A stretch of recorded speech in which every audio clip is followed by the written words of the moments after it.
এই জায়গাটা দেখে তোমরা তো অনেকেই বুঝতে পেরেছো যে এটা কোথায় আর আমি এখানে কি করতে এলাম। ভিডিওটা শেষ পর্যন্ত দেখো তাহলেই বুঝতে পারবা। আজকে দুপুরবেলা রেডি হয়ে যাচ্ছি রাস্তায়, আর আজকে আমার সাথে বাইকও নেই, টোটোও নেই।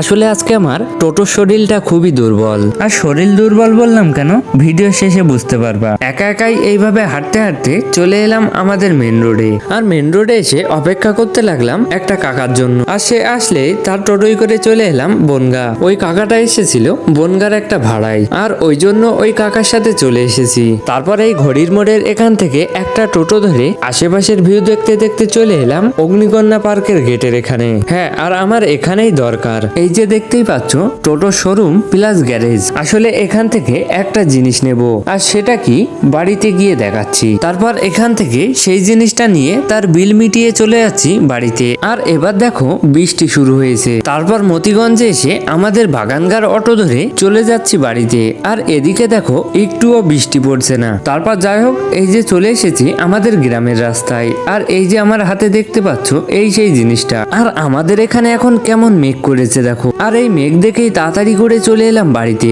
আর বাড়িতে এসেই দৌড়াতে দৌড়াতে উঠে পড়লাম ছাদের উপরে। আসলে এই দুদিন ধরে একটু রোদ হচ্ছিল, ওই জন্য এই মাটিগুলো আগলা করে রেখে দিয়েছিলাম। আর এই মেঘ দেখে তো তাড়াতাড়ি করে মাটিগুলো ঢেকে দিলাম। আর এবারে দেখো বনগা থেকে কি কিনে আনলাম। এই হচ্ছে আমার টোটোর নতুন চার্জার। আসলে আগের চার্জারটা বারবার খারাপ হয়ে যাচ্ছিল, আর আজকে 7-8 দিন আগে খারাপ হয়ে গেছে আবার। ওই কারণে ভাবলাম এই চার্জারটা এবার আর ঠিক করবোই না, এবার একটা নতুন চার্জার কিনবো। তাই এই যে কিনে আনলাম। যাই হোক, আজকের ব্লগটা ভালো লেগে থাকলে চ্যানেলটা সাবস্ক্রাইব করতে পারো। দেখা হচ্ছে পরের ব্লগে।